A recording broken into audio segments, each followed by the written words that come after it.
Baik, Ibu Bapak Guru sekalian, setelah menentukan tim fasilitator dan penguatan pemahaman tentang paradigma pembelajaran berbasis proyek, persiapan kita berikutnya adalah mengidentifikasi kesiapan satuan pendidikan dan menyiapkan ekosistem yang mendukung implementasi proyek. Identifikasi dimaksudkan untuk mengetahui pada level mana satuan pendidikan kita. Untuk itu, Ibu dan Bapak Guru, marilah kita simak video berikut ini.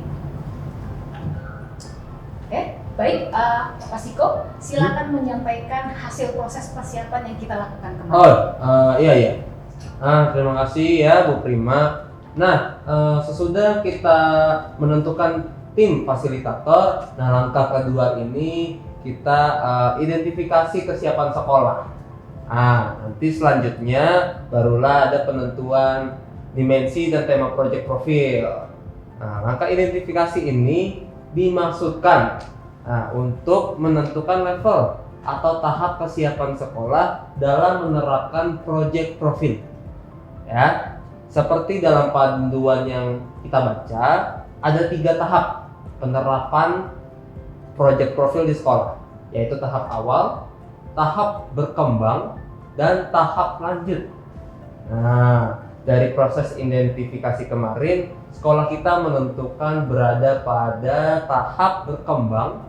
Maaf nih Pak Siko, kasih tahu lah caranya tim ini mengidentifikasi sekolah kita untuk menentukan tahapannya.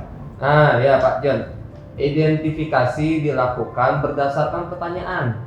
Seperti apakah sekolah sudah biasa menerapkan proses pembelajaran berbasis proyek. Dan juga, yang paling penting, apakah sistemnya mendukung. Apakah sekolah memiliki sistem yang mendukung atau tidak, seperti itu. Kan ada tahap berkembang, ada tahap lanjut. Nah, apa pula itu? Artinya sekolah kita boleh atau berkewenangan untuk memodifikasi modul-modul yang sudah disediakan oleh pemerintah, gitu. Tapi harus sesuai dengan kebutuhan dan keadaan sekolah, ya. Iya betul Bu. Memang sebetulnya sekolah kita ini sudah terbiasa untuk melakukan pembelajaran berbasis proyek seperti itu. Tapi memang proyek ini serasa sesuatu yang baru untuk dilakukan sekolah gitu ya. Sebenarnya Bu Nancy, praktiknya itu banyak hal yang sama. Bedanya kan hanya di project profil ini dimensi dan tema itu sudah ditentukan, ya kan? Sedangkan proyek yang biasa kita lakukan, topiknya ditentukan berdasarkan mata pelajaran, seperti itu. Sebentar Pak Siko, berarti sekolah lah yang menentukan dimensi dan tema proyek profil. Kepala sekolah sudah menyiapkan draft pengasahan modul proyek profil sekolah kita. Di dalam lembar pengasahan itu sudah dicantumkan dimensi dan tema proyek profil. Dimensinya adalah mandiri dan bernalar kritis. Temanya rekayasa teknologi dan gaya hidup berkelanjutan. Sedangkan topiknya ditentukan bersama guru dan murid. Misalnya apa ya? Misalnya tentang ketahanan pangan dan lingkungan misalnya. Ini tentang topik ini menarik Pak, karena kan Bu Prima pernah menyampaikan kalau proyek ini berpusat pada murid.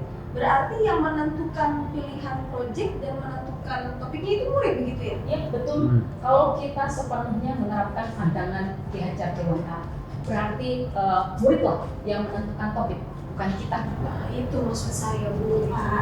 Jadi kemarin saya bermaksud untuk mengingatkan supaya kita para guru dalam mendampingi murid berprojek itu harus tetap semangat menghormati murid sebagai subjek pembelajar, ya. Tentu ini tidak mudah mengubah peran dan sikap kita yang biasa dominan. Tetapi kesanggupan kita untuk berubah itu akan membantu terciptanya perubahan ekosistem pendidikan di sekolah kita. Maaf Ibu Prima, yang Ibu maksud perubahan ekosistem itu macam mana? Begini Pak John, jadi pembelajaran berbasis proyek ini kan memberi kesempatan kepada murid untuk mendapatkan pengetahuan dan pengalamannya menghadapi kenyataan hidup, ya. Itu berarti selain belajar dari sekolah, murid juga harus belajar dari lingkungan sekitarnya. Nah, ekosistem pendidikan yang dibutuhkan menjadi lebih luas, mencakup kesatuan sumber-sumber pembelajaran yang ada di sekolah maupun yang ada di luar sekolah. Seperti misalnya keluarga atau rumah, lingkungan alam, serta lingkungan sosial budaya yang ada di sekitar, termasuk lingkungan digital. Sebenarnya saya sudah baca itu buku panduannya, Bu, tapi tidak bisa memahami seperti Ibu Prima ini loh. Nancy ini kalau memuji suka kelewatan. Ini serius, Bu. Saya sudah baca bukunya, tapi tidak bisa memahami. Nah, kalau Bu Nancy ini levelnya sama lah dengan saya. Tidak lah, Pak. Saya ini selangkah lebih maju lah daripada Pak John, tapi tetap sama. Berarti level saya paling bawah ini di sini. Baik. Nah, yang penting sekarang adalah apa yang harus dilakukan dulu untuk menyiapkan perubahan ekosistem pendidikan yang dibutuhkan. Ya, untuk bagian ini silakan Pak Siko dilanjutkan. Ya, baik, begini Ibu Bapak Guru sekalian ya. Perubahan ekosistem pendidikan yang mendukung pembelajaran berbasis proyek ini ya, pada dasarnya bergantung pada apa yang akan kita lakukan gitu. Nah, sekurang-kurangnya ada 3 hal yang harus kita lakukan untuk menuju perubahan ekosistem pendidikan. Nah, yaitu pertama, kita perlu membangun budaya satuan pendidikan yang mendukung pelaksanaan pendidikan penguatan karakter murid. Ya. Kedua, memahami perubahan peran dari setiap pihak pemangku kepentingan.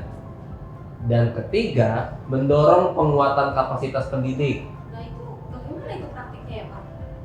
Sebenarnya yang dimaksud dengan budaya satuan pendidikan adalah kebiasaan baru para guru lalu pemangku kepentingan untuk menerapkan nilai-nilai kebaikan atau keutamaan dalam pembelajaran kontekstual berbasis proyek. Ya. Kemudian nilai-nilai kebaikan dalam pembelajaran diantaranya adalah menghormati kesetaraan dengan murid dan mengutamakan kolaborasi dengan mitra dan guru.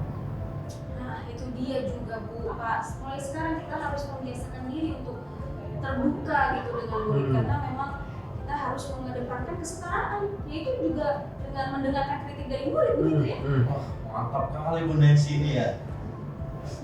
Ya, saya lanjut ya. Yang kedua, memahami perubahan peran para pemangku kepentingan, terutama perubahan peran para guru ini ya.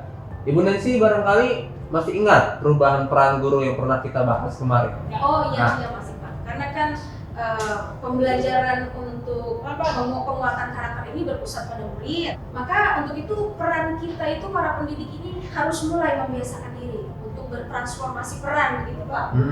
Karena disitulah kita diharapkan juga untuk terbuka, belajar untuk mengubah perannya gitu ya. Betul. Memang benar Ibu Nancy ini lebih maju daripada saya.